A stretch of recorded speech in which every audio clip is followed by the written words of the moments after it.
गन्ने की पैदावार बढ़ाने का महामंत्र कैसे ले 600 क्विंटल से 900 क्विंटल प्रति एकड़ की पैदावार। किसान भाइयों, यूट्यूब चैनल गरेवाल एग्रो में पार्ट 2 में आपका स्वागत है। किसान भाइयों, पार्ट 1 आप देख चुके होंगे। जो किसान भाई आज पार्ट 2 में नए हैं, कृपया पार्ट 1 को जरूर देखें। हमने पार्ट 1 में पूरी जानकारी दी थी कि किस तरह आप 600 से 900 क्विंटल प्रति एकड़ का पैदावार ले सकते हैं। उसमें आपको कौन कौन सी बातों का ध्यान रखना है, पूरी जानकारी हमने उसमें दी है कि सबसे पहले आपको खेत की तैयारी अच्छी करनी होगी, गहरी जुताई करनी होगी और गोबर की खाद वगैरह पूरा हमने जानकारी उसमें दी है, वह आपको देखना है। उसके बाद आप पार्ट 2 देखें और 10 तक आपको देखना है। यदि आपने पार्ट 10 तक सारे जो वीडियोज अच्छी तरह से देख लिए तो स्वाभाविक है कि आप 600 से 900 कुंटल पैदावार प्रति एकड़ ले सकेंगे। तो किसान भाइयों, पार्ट 1 में हमने आपको बताया था कि किस तरह आपको खेत की तैयारी करनी है। तो किसान भाइयों, अच्छे से आप समझ गए होंगे कि गहरी जुताई करनी है, हमें गहरी जुताई करनी है और जो खेत को अच्छी तरह से भुरभुरा बना लेना है और सड़ी हुई गोबर की खाद उसमें मिला के अच्छी तरह से खेत को तैयार कर लेना है। अब आज हम आपको बताएंगे कि बुआई कैसे करनी है। कि हमारे यहाँ जो है ज़्यादातर किसान जो है सादा विधि से यानी 28 इंच पे बुआई करते आ रहे हैं। किसान भाइयों, जिस दिन किसानों को सभी को ट्रंच मेथड का महत्व पता चल गया तो वह कभी भी सादा बुआई नहीं करेंगे। किसान भाइयों, सादा बुआई में जो हमारे किसान भाई जो बीज है अंधाधुंध उसमें डाल रहे हैं 25 से 30 कुंटल या 35 कुंटल, हम मात्र 6 कुंटल प्रति एकड़ का बीज डालकर अच्छा पैदावार ले रहे हैं उनसे।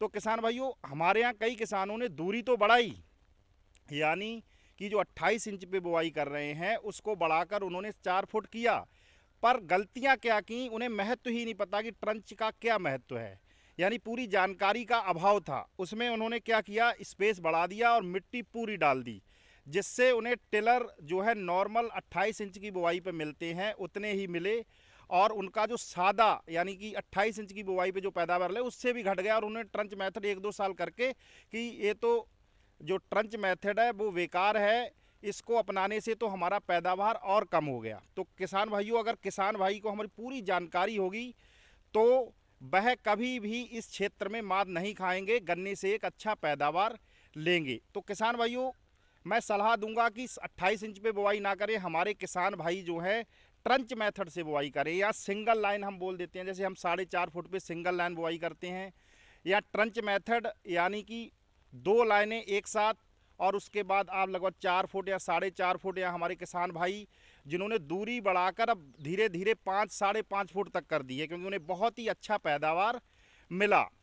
किसान भाइयों, अब बात आती है जैसे कि सिर्फ दूरी बढ़ाने से ही हम ट्रंच मेथड का महत्व नहीं है, यानी ना तो गहराई से, यानी गहराई जो है वो तो हमें करनी ही है कूड़ों में, पर उसमें जो है सही इम्प्लीमेंट का भी इस्तेमाल करना है। जैसे सादा लेजर आप लेते हैं, उससे हमारे जो किसान भाइयों एक यानी कि उसमें बीज का जो हिस्सा है उसका एक जो हल है उसका वो निकाल देते हैं और जो दोनों यूज करते हैं उसमें तो वो गहरी ज़्यादा हो जाती हैं, उसमें ऑटोमेटिक मिट्टी ज़्यादा या फिर पूरी मिट्टी डाल देते हैं। तो वो एक गलती हो गई, इसको आपको सुधारना है।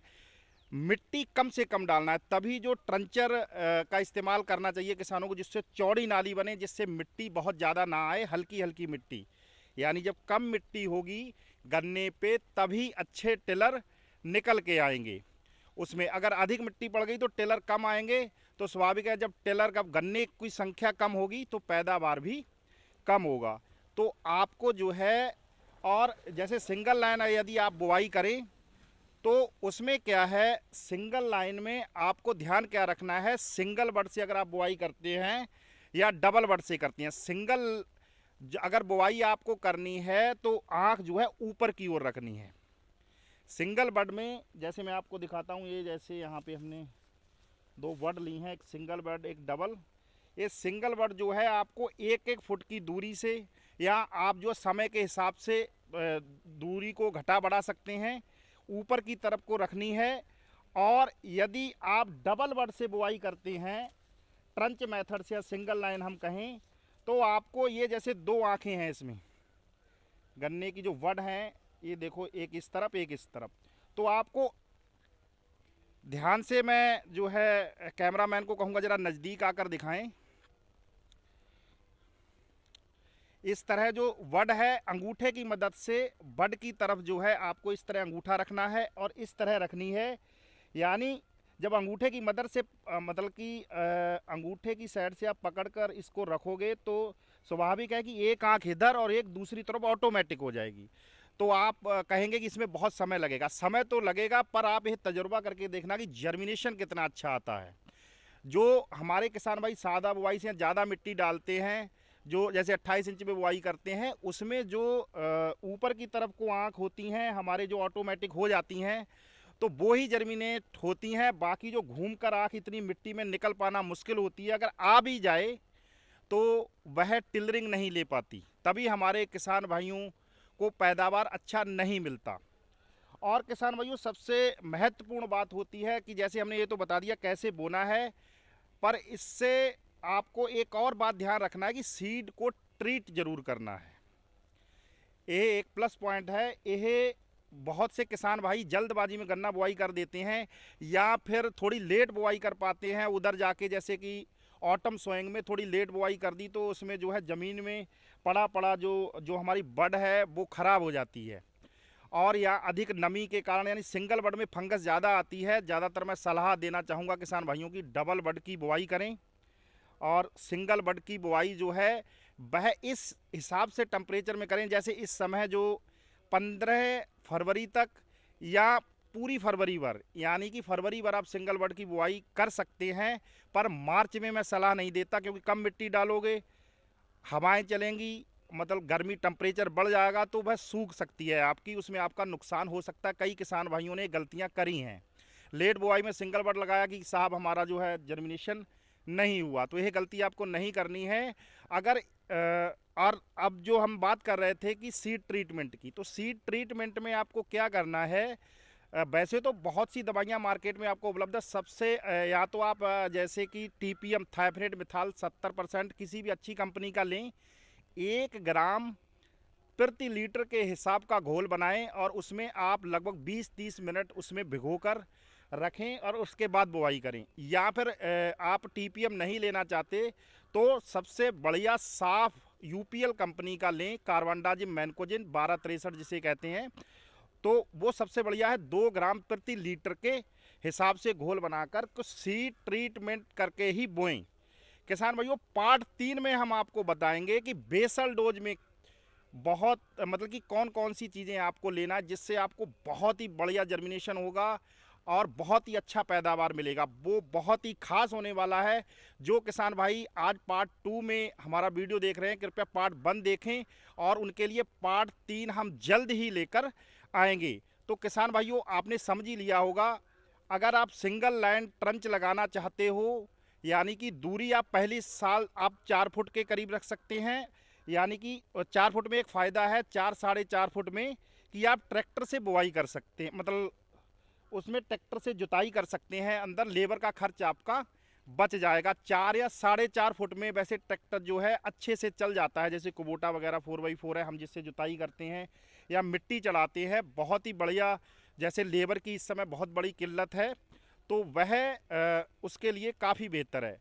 तो मैंने आपको बताया कि गहरी, यानी कि सिर्फ गहराई से ट्रंच का मतलब नहीं है, दूरी से मतलब केवल नहीं है, उसका महत्व तो आपको समझना होगा। गहरी बुआई तो करनी है पर मिट्टी कम डालनी है। मिट्टी जब कम डालेंगे तभी आप अच्छे टिलर लेंगे।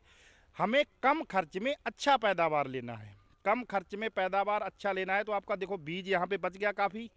जो बीज आप एक्स्ट्रा डालेंगे उसकी लागत लगाओगे तो बहुत ही अच्छा आपको रिस्पॉन्स मिलेगा। किसान भाइयों, गन्ने की बुआई से लेकर एंड तक अगर कोई भी जानकारी आप चाहते हैं तो वीडियो में कमेंट करके पूछ सकते हैं, या हमारा कॉन्टैक्ट नंबर है 8171112279 पर आप व्हाट्सएप पे संपर्क कर सकते हैं, आप कॉल भी कर सकते हैं। किसान भाइयों, तो बने रहिए हमारे साथ 10 मतलब कि जो पार्ट 10 तक। किसान भाइयों, जो पार्ट 2 पे है वो कृपया पार्ट 1 जरूर देखें और पूरी सीरीज़ देखें, आपको एक अच्छा अनुभव होगा। और आप गन्ने की फसल से बहुत ही अच्छा पैदावार लेंगे। तो किसान भाइयों, जो चैनल पर नए हैं कृपया चैनल को सब्सक्राइब कर लें, और जो किसान भाई हमारे चैनल पर पहले से हैं उनको मैं कहना चाहूँगा, या नए हैं, कृपया वीडियो को शेयर करें आगे, जिससे अधिक से अधिक जानकारी हमारे जो नए किसान हैं गन्ने के, या जो यंग जनरेशन है जो इस क्षेत्र से, यानी कि जो यंग जनरेशन है वो इस फील्ड से भागती जा रही है कि यह इसमें कुछ नहीं है, पर अगर आप बिजनेस की तरह खेती करेंगे तो इससे अच्छा और कोई ट्रेड नहीं है। तो किसान भाइयों नमस्कार, जल्द मिलते हैं पार्ट 3 में।